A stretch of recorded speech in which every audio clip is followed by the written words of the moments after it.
What a beautiful night.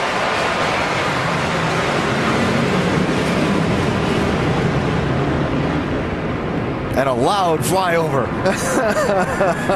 And now time for the drivers to climb aboard and get all buckled up. Want you to take a nice look at these race cars right now, these brand new race cars, because a lot of them are about to get tire marks on the doors, fenders bent up, and all those beautiful grills beaten in as they get used on a short track for the first time. The engines fire in Richmond next. Richmond International Raceway set for a fast Friday night, 250 laps. The NASCAR Nationwide Series ahead, the third race for the next generation car.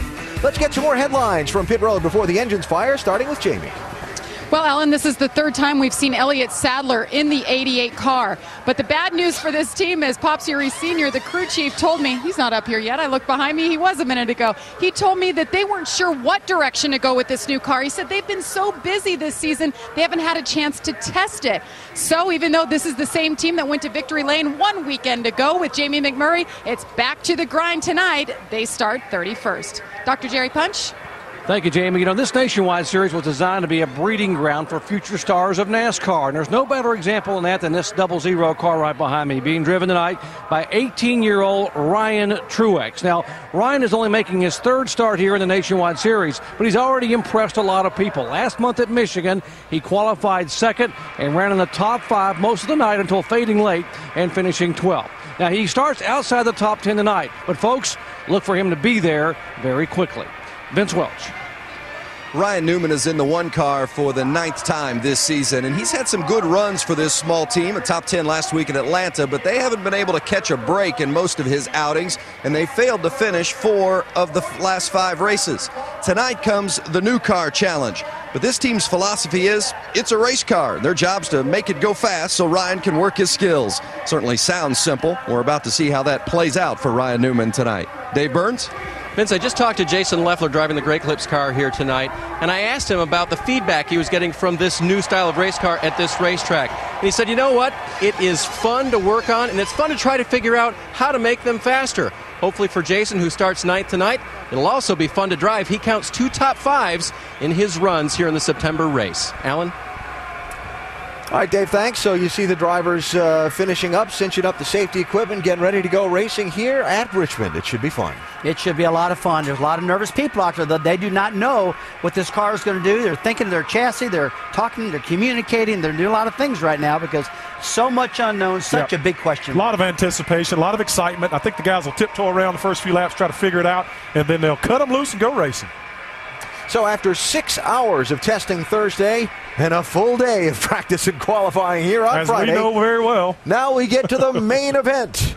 Let's go trackside and not get ready to rumble. Well, we may see that, but let's hear the race fans' favorite words. Race fans, it's time for those most famous words in motorsports. Here to give the command, please welcome Chairman of the Board for the Virginia College Savings Plan, Sean McLaughlin. Virginia 529 is for all Virginians. So in that spirit, will you all please join me in saying, gentlemen, start your engines.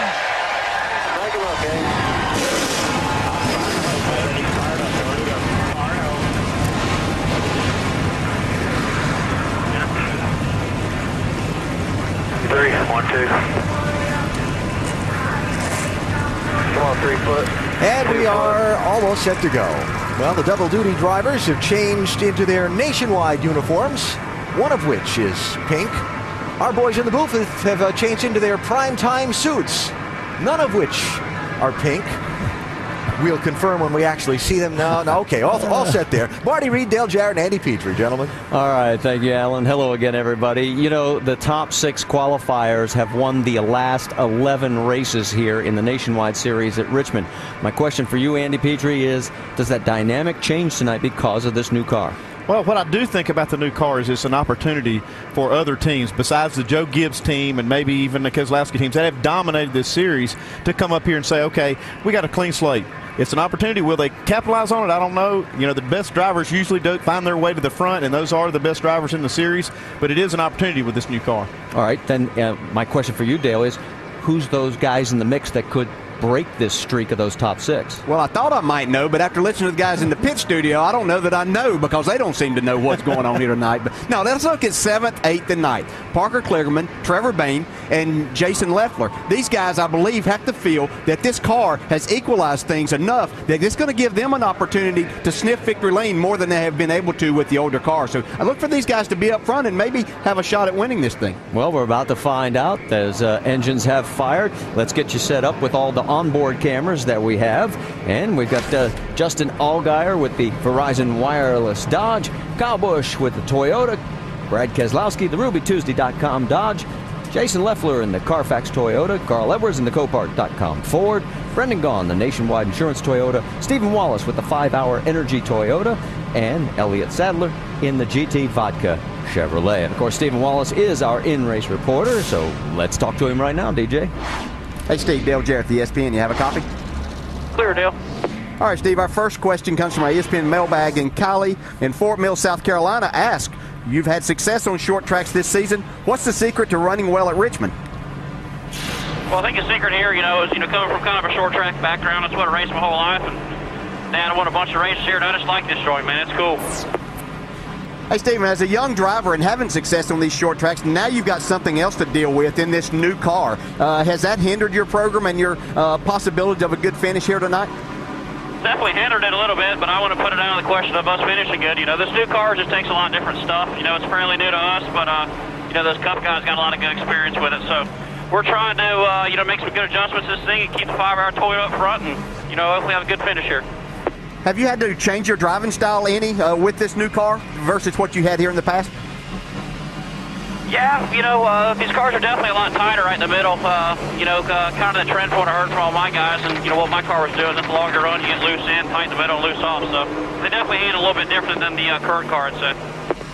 All right, Steve, thanks for talking with us. Have a great night. Now, Andy's going to talk to your crew chief, Scott McDougall. Okay, thanks. Hey, Scott, Andy Petrie in the booth. Do you have us? 10-4, I got a copy, Andy. Scott, you guys had a lot of time testing this car and had a lot of practice time on Thursday. How is adjusting this car for the track conditions tonight different than, say, the old car was? Well, we're going to find out how adjustable it is this evening for sure. We had daytime practices yesterday. We just need to get another notebook compared to what we're used to with our old car. This car doesn't seem to respond to everything that we did with our old car. So just trying to get that database built up. We ran through a lot of different things just for Steven to be our data system and give us a feedback as to what that does. We just got to take really good notes here and remember those notes as the night goes on. Okay, Scott, good luck tonight. Thanks for talking to us. Thank you. And as the cars continue on the pace laps, let's bring in our over-the-wall reporter. It's Ben Steger. He's the rear tire carrier for the number 62 of Brendan Gaughan. Ben, we've been talking about the new car. Are there any nuances that you notice that are different that affect you guys back on pit road? Obviously, the wheel openings are a little bit bigger, and the studs are going to be different for changers, so it's all about adapting. The best crews that can adapt the best are going to have the best pit stops, and hopefully we can bring this Lone Max Toyota to victory lane. All right, we'll be watching. You guys be safe down there. Thanks. And there is Brendan Gaughan. He's had a string of bad luck here in the last 6 races. He had 3 DNFs, and he's dropped to 11th in points. He wants to try and snap that streak back to the positive side tonight. Let's take a quick look at our track facts. We're going to go 250 laps. You see what it equates to in the miles on this 3/4 mile track. Pit road speed is 40 miles an hour, and you can see the pit window between 100 and 110 laps. The corner is 14 degrees banking, and of course that late race strategy we'll talk about later. 2 tires, 4 tires, no tires. And don't ask me. I don't know. I knew you were going to play off of what we've been talking about all day long. Nobody knows because of these cars. First time the new car on the short tracks. Carl Edwards, of course, going to be starting on the pole tomorrow night in the Cup race. He's going to start 4th tonight. Yeah, and when you talk to these drivers from the practice session they had yesterday and today, there were 3 names that seemed to come to everybody's mind, and that's the 2 guys on the front row, Kevin Harvick and Clint Boyer, and then Carl Edwards is that other driver that seemed like has a really good race car here. Good work with the car, guys, and good work changing that engine. Kate, Mom, thanks for being here. Love you guys. We'll just be smart on that strategy all night, and nice solid pit stops, and we'll be great. What he's talking about on that engine change is they changed engines after the practice session on Thursday. No penalty for that. That was kind of a free day for them. Only one car did not qualify for tonight's race. That was the 07 of Danny Eflin. No cars are going to be going to the